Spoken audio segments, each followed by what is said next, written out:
Okay, so we're joined by Roger Burrows this week, and we're going to be talking about some of the politics and class activities, I suppose, things relating to our kind of ruling class and how the industry is the AI algorithmic kind of assemblage, as I've been calling it throughout the course, is related to, very real power structures and how over the past 5 to 10 years that's come in to, the American government. It's come into Australian government as well that we'll talk about. So, as for the previous talks we've had with Roger, there's some links to his work here.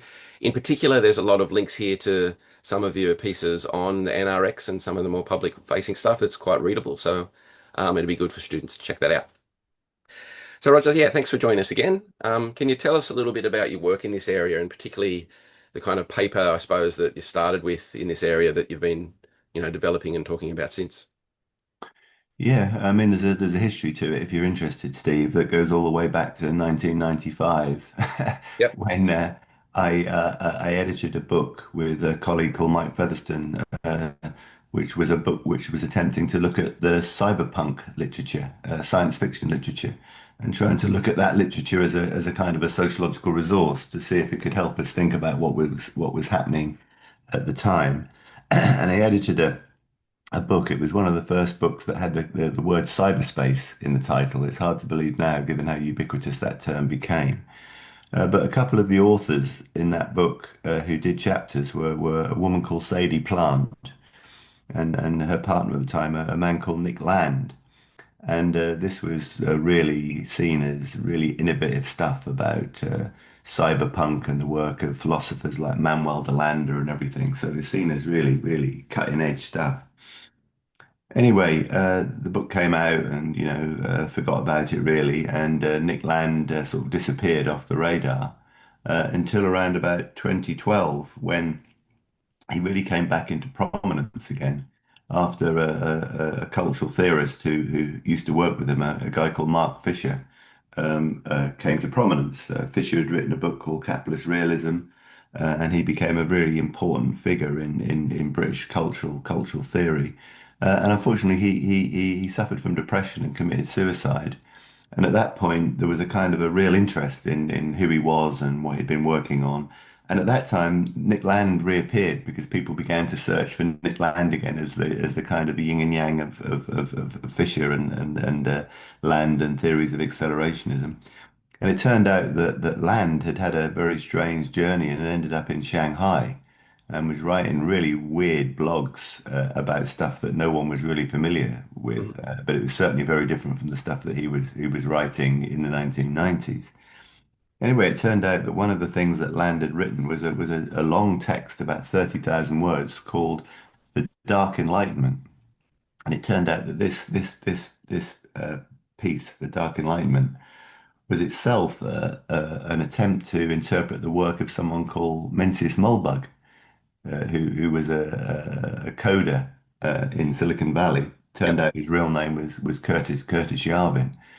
And this really interested me because, in a sense, I felt it was quite personal. I almost felt some kind of stupid responsibility for publishing Land in 1995 when it turned out the guy was now a kind of a fascist.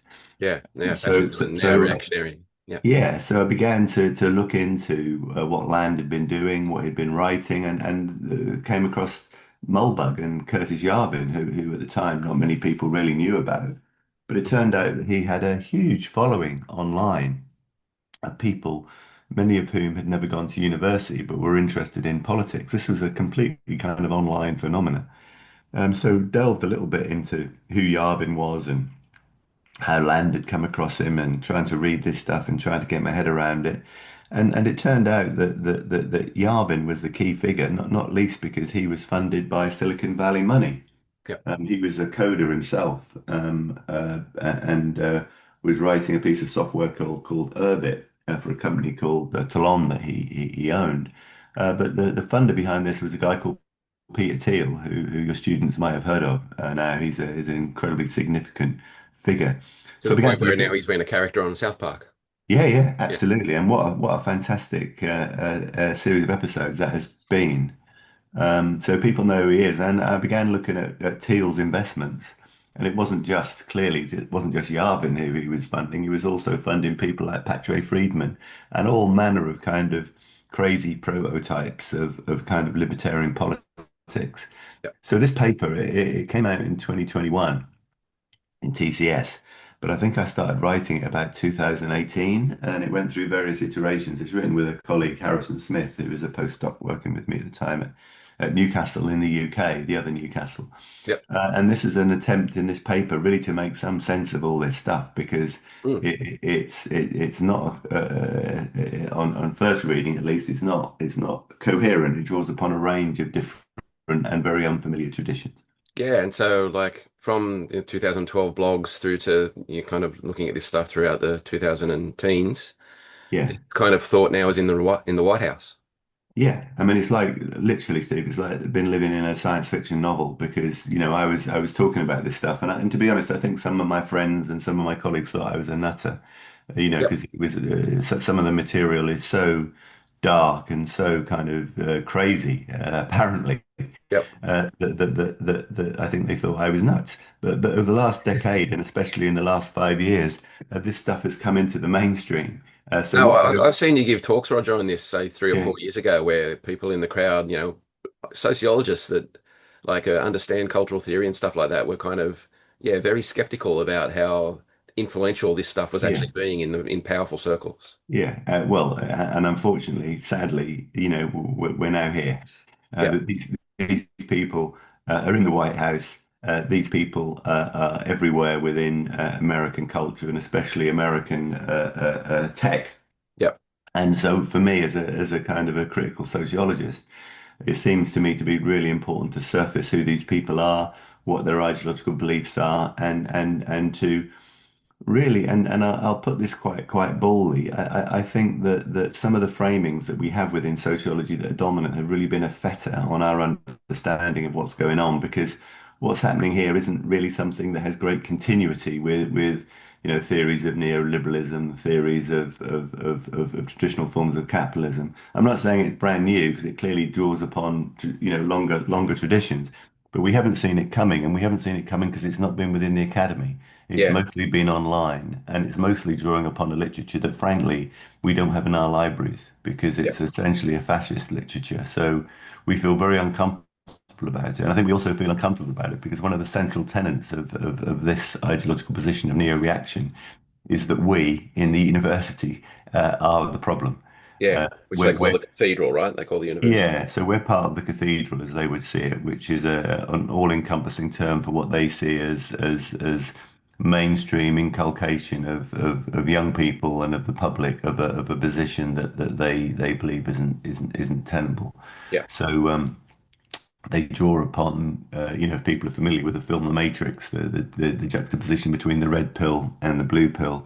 And Yeah. they're red pillars because they want to make an argument for uncompensated capitalism and accelerationism, whereas we work in the blue pill cathedral and our job is to say, oh, we think democracy is really good and we think equality is really good and we believe in welfare services. These guys, and they are all guys, want to do away with all of those processes of non-market, Yeah. non-commodified, non-marketized social processes. Yeah, and so we don't really have time to go into all the different facets of the different kind of concepts and thoughts here, but like, yeah, much of this has become, mainstream language as well. Like, the terms like the red pill and the cathedral and even Yeah. things like looks maxing and stuff like that that comes out of incel culture have all Mm. really been very Yeah. much brought Yeah. into the mainstream culture, and this is Yeah. very much influenced through these areas. So, and accelerationism and stuff like that does kind of have a basis in some of the academic texts, but really, yeah, as you said, a lot of it has come out of kind of blogs, outside of kind of the normal kind Yeah, of social well, science but a lot, theory. lot of the literature on accelerationism was seen as kind of progressive. It came out of a kind Yeah. of a Deleuzean, Guattarian framework, and there's a left-wing version of it. Luxury accelerationism Yeah, and yeah, yeah, yeah. But this is not what these guys are arguing. They're not arguing for the acceleration of capitalism for it to break and to be replaced by something else. They're talking about accelerationism to bring on the singularity and for AI and Mm. humanity to merge into some new kind of So hybridic form. so the politics of exit that you refer to in your paper here is Yeah, essentially setting up a new society yeah. outside of the one that we currently live in now. That's essentially libertarian, has no rules, has no laws, It has and some. kind of It promotes has a some. fairly eugenicist kind of Yeah, fascist point of view and how people relate to each it, other. it has some rules, and the main rule, I think Patrick Friedman called perhaps the only human right that would remain is the right to exit. Yeah, They believe that democracy is bust, and that actually we would be better to run social systems and what we currently think of as states as businesses, yeah, run by a CEO or run by a monarch or someone who isn't elected. yeah, But they think that this would work if you could put these different states in competition with each other, where the market mechanism would be people's ability to exit. So yeah, if you don't like it, you can piss off and go somewhere else that you do like, and it would be that mechanism as a consumer for a package of services of sovereignty. Now they don't care if you want to live in a communist state. That would be one mm, brand that you yeah, could move into. But they would see this as the kind of the outcome of a form of governance. Now that might sound crazy at the level of territory, but in a sense, that's what's already happening online. yeah, We can see that in terms of the little bubbles that we live in. We go online and we hear people, behaving in a way that we dislike. We exit, we go somewhere else. yeah, I come and join you, Steve. I don't stay on the same platform as Yarvin. So mm, we've already got that kind of exit mechanism on online, and I guess their argument is as more and more systems of digital governance and sovereignty move online, we're kind of there yeah, in the online world. yeah. So one of the interesting things I found about this that's kind of come true in a way is that, Yarvin was writing about how essentially you want to replace kind of democratic leaders with a kind of king monarch type figure, Yeah, but really that monarch type figure was more like a CEO. The yeah. countries should and states or whatever should be run in that way, and we can certainly see, aspects of that playing out in the US at the moment. Yeah, yeah, and their big model is Singapore, which they see as these places, if they're going to be successful in their framing, have to be successful. They have to be technologically advanced and provide services to consumers. Otherwise, the consumers will leave and go somewhere else. Yeah, So their model, if there is model, is Hong Kong as it was, Singapore, and what they call Neo-China, or what Lang calls Neo-China, because he's a big fan of a lot of Chinese cities. yeah, No democracy, but technologically advanced, and they get things done, and they're more business-like than the slowness of planning systems and democratic considerations yeah, of changes. yeah, yeah. Okay, so here we have like a map of some of the key figures here, I suppose, in terms of the kind of billionaire tech bro, and it's kind of now it's increasing association with, state politics in the US in particular, but it's also coming out through much of the world. Um, so we don't need to comment on that one too much, but like, you know, Vance in particular was thundered by Thiel. That's right, Yeah, isn't that's it? Yeah, right. So, yeah, so I mean, Vance, who is vice president now and might be in the running to replace Trump if Trump ever ever steps down, was selected by Thiel, and Thiel is the main man here. He's the funder and the ideological kind of driver of many of these movements, I would argue. He got him to work for his company Mithrail hedge fund, and then he funded his run for the Senate, and he continues to be behind that. yeah, So if you just go back though, just to that slide, because Vance, as you might know, wrote this biography, Hillbilly Elegy, which was turned into a movie. You can still get it yeah, on Netflix.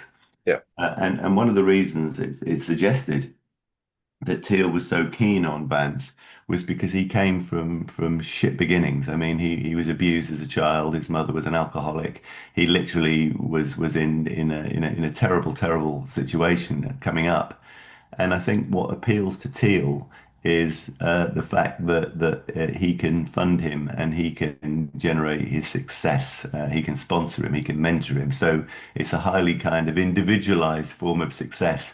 It's the idea that, that notion that you hear all the time, if you really try hard, you can achieve Yeah. anything that you want. And I think for Teal, Vance is a really good example of that. Yeah, it's a Essentially symbol of the American dream, is symbol the of the American yeah. dream. He's been funded, and here we are now. He's had a huge degree of flexibility in terms of his ideological journey, as it were, and he's the embodiment of that form of kind of individualized social mobility. Yeah. And so Teal in particular is a key figure. Of course, he owns Palantir, one of Mm, the key kind of data mm, cartel companies around the mm. world. Can you tell us a little bit about what Palantir is and Yeah, I its can. importance, particularly But as but now it's increasingly become but central to US governments, UK governments, and now Australian governments to sign yeah, but contracts with it? but it's important to know where the money came from, Steve, Mm. because Teal has been with us for a long while, and we all use his technology. We've all contributed to his great wealth. He was a founder, along with Musk, actually, of PayPal, Yep. which some of his students might be familiar with, which was then sold to eBay, and he made a lot of money there. And then he was a very early investor in Facebook. In fact, he didn't leave the Meta board until 2022. So he's been in social media for a long, long, long, long while, and he's used his money to invest in a whole range of businesses, of prototypes, of people. But one of the main businesses, and the one I think is probably most important, is this company called Palantir, which is named, if you have ever read Lord of the Rings, which is a book he's obsessed with. Yeah. A lot of The his kind companies of are named after Lord of the Rings things. yeah, and Mithril as well. Yeah, yeah. So Palantir has become increasingly important. Now, Palantir, interestingly, is the CEO of Palantir and a good friend of Thiel is a guy called Alex Karp, Yep. who is also a very, very important figure in this development. You can see him on that image there. And Karp is a sociologist. Mm. His background is in sociology. He did his PhD initially under the guidance of Jürgen Habermas, who's a key kind of European thinker that your Yep. students might have heard of before. And he did his PhD on Talcott Parsons and Talcott Parsons' theories of political aggression. Yep. So he's obsessed with systems theory. Yep. Uh, um, Colonizing the life world. colonizing the life world. And it's tragic, but some of the early images of Palantir, given that it's about surveillance and predictive analytics, is meetings of Karp chairing meetings under a portrait of Foucault. Mm. Yeah. The Yeah. panopticon. So sociology has a role to play here. We're a Yeah. bit complicit.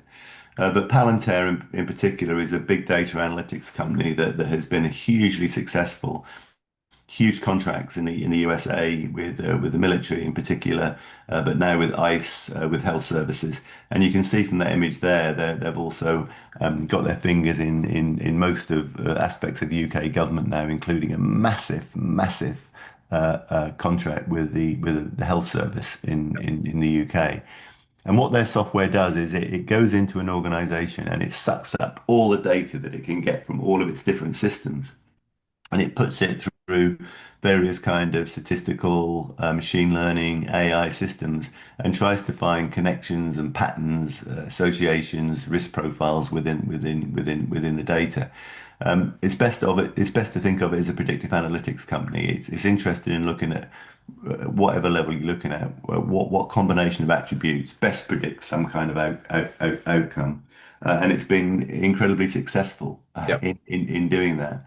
And although Teal, espouses kind of a strange kind of libertarian politics, what's interesting is that most of its contracts are with the state and with Mhm. states.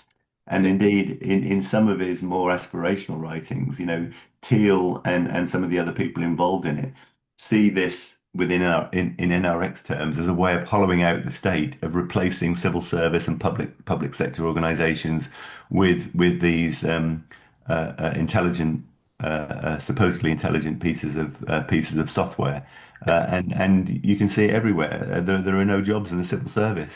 Mm. There is a restructuring in graduate employment, Yep. and most of it is associated with companies like this. But Palantir is the key company Yep. here. And there's a key, as you mentioned, Habermas and Thiel's study under René Girard. And Mm. there's actually a kind of philosophical basis, and kind of often a bastardized version of it into this kind of philosophy, isn't there? Yeah, yeah, there is. I mean, interestingly, he didn't study under Girard. Girard was on campus. He wasn't. He was in the theology department, and Thiel was at Stanford reading philosophy. But he used to go to Girard's seminars in a caravan on campus, Mm, and he fell in love with Girard's ideas about mimetic violence, and that's been very influential throughout Thiel's career. But he began to read literature that we don't normally read. yeah, Really right-wing fascist stuff, and so. He wrote a paper, The Straussian Moment, using Leo Strauss, but using Strauss as a foil for talking about writers who we don't really read anymore, yeah, Spengler and Schmidt. yep, Read Schmidt a little bit, but these are extreme forms of kind of fascist ideology about the hierarchies of culture, the importance of Western civilization, all this sort of shit. yep, Incredibly reactionary, hence neo-reaction. But mm, the key book I would say that the students need to know about is a book that came out in 1997, which is this book called The Sovereign Individual by James Dale Davidson and Lord William Rees-Mogg, which really is an encapsulation of all that Thiel's been trying to do. yeah. It's not just predictive. It's an It, instruction it manual. it's an instruction manual. It came out in 1997. You read it, you can't believe it because no social scientist ever read it. It was a book for, anarcho-capitalists and investors. But nearly everything that they suggest is going to happen, or that the elite might engage in, is beginning to unfold. So Yeah, the sovereign individual is the key text. yeah. And Patrick Friedman is a key figure too, who's the son of, the father of neoliberalism, Milton Friedman, and he's been Yeah, no, he's particularly he's, he's the grandson. grandson, sorry, yeah, and he's been His particularly father important. his father is even what his father is David Friedman, who was Milton and Rose Friedman's son, who is a libertarian socio-legal scholar. Right. But he comes from that long dynastic Yeah. Friedman tradition, And and and in terms of the territory here, he's been keen kind of this setting up of kind of, isolationist kind of states and new territories, right? yeah, yeah. I mean, it's kind of run out of steam now, and he's moved on to similar things. But he got a huge amount of funding from Thiel to set up this thing called the Seasteading Institute, which was a kind of a model for how neo-reaction might work. You would build cities cities on the sea, which would be kind of modular. And if you didn't like it, you could detach your module and float across to another state. Yeah. I mean, there's been some attempts to do that, as you might know, but essentially it was a thought experiment rather than an engineering project. Mm, But he's now involved in various kind of startup city projects that yeah. Thiel is also involved in, and that's the idea that you establish cities in free zones, not subject to the mores and the laws of the territory within which it's located, but as a separate business with its own rules and its own laws. So there's a very strong tendency for this kind of not just individual exit, but exit in terms of forms of sovereignty. And there's many of these things now growing up all over the world. Yeah, and so it's interesting here the relationship with actual space here, right? Because of the digital and the kind of virtual, but Yeah, it's very much connected to kind of their dreams and plans about having their own territories, including yeah, the seasetting, including the kind of Luxified skies that Stephen Graham writes about in the yeah, amazing book Vertical. I suggest everyone checks that out. yeah, And also, you've done some work on the bunkification of London, right? With like yeah. the super rich building these huge kind of bunkers underneath their houses to because they can't go up, but they can seem to have be able to dig down without any kind of too These much. are all examples of kind of architectural forms of exit, I would say. Yeah, The elite don't like being with the rest of us. yeah, So they have all kinds of transportation networks, all kind of ways of changing the built environment, which means that they can be amongst us, but they don't actually have to have any contact with the great unwashed, yeah, yeah. really. Yeah. And in the past, people like Mike Davis have written about like places like Dubai as kind of examples of this in a way as well, of the kind of, Yeah. the new development of what he called evil paradises. Yeah, Yeah. yeah. Well, Yeah. it's interesting, Steve. We're recording this on the day when Trump's war is raging in the Middle East, and it's very interesting. The people in Dubai at the moment. It turns out there's 250,000 British citizens in Dubai at this moment, and many who are there to avoid tax and Yep. to avoid the Yep. rules and regulations of the British state. But they now want some help to get back. Yeah. Yeah. Yeah. It's funny, isn't it? Yeah. It's ironic. Yeah. So I thought I'd conclude here with this quote from Will Davis, an excellent English writer who's written a lot about kind of in recent times about, you know, broader subjectivities around happiness and nervous states and what this all means to the way that we live today. Yeah, So, and as you just kind of point out, the super rich can't seem to bear to be around it, and they're very yeah. much trying to create a kind of new world on top or outside of the one we live in at the Yeah, moment. That kind of suits their own needs. and often in the y-axis, often in the vertical. He says here, if they're not in the luxified skies at the top of their penthouses, away from us all, through all of the kind of fobbed security systems and the concierges, they're in their private jets or their helicopters. Just think of all the images from the Epstein files. Yeah, private Think islands. about Yeah, the whole island, which has its own kind of morality and rules. yeah, Or they're even in their own spaceships. Think of Bezos and Branson, these other yeah, fucking idiots. yeah, yeah, Or they're out at sea. yeah, They're in their super yachts or on their private islands or on their own seasteads, or as they say, they're going underground, but they're not on the same plane as the rest of us. It's this yeah. whole idea of secession, of exit, that somehow there's a cognitive elite who want to be separate from and not subject to our rules, and they certainly don't want to pay tax. No, and the thing I find interesting about this politically is that they've been telling us they want to do this for years, but no one really pays attention, and now they're doing it. Yeah, because it sounds like science fiction. I mean, Yeah, literally, you hear this stuff and you say, "Oh my God, this is crazy." What do they do? And yeah, then it comes. But yeah, Steve, the thing is that the very technologies that we're speaking across today, the very technologies that we use are owned by these guys. yeah, We're subject to a highly politicized codification of many of these ideas. Some of which has kind of unforeseen function creep, but some of it which is strategic. mm, AI is everywhere now within the academy, within our everyday lives, machine learning, and this stuff is not neutral. It's owned yeah, by these people. It's been prototyped. It's been thought about by people whose ideological position is aligned to many of these ideas. Musk, claims to have been red-pilled. yeah, Teal clearly is aligned with these ideas. Vance is clearly aligned with these yeah, ideas. Carp and Palantir are the kind of the main technological vehicle for the operationalization of these ideas. So we're yeah, in the middle of it. This is no longer just a kind of an interesting ideology by a series of kind of right-wing nut jobs. This mm, is actually within our everyday, and it's a deeply troubling time because politically it's a little bit unclear at the moment how we should react to this. yeah. Okay, we'll leave it there, Roger. Thanks again for your time. I really appreciate it. No worries. Thanks.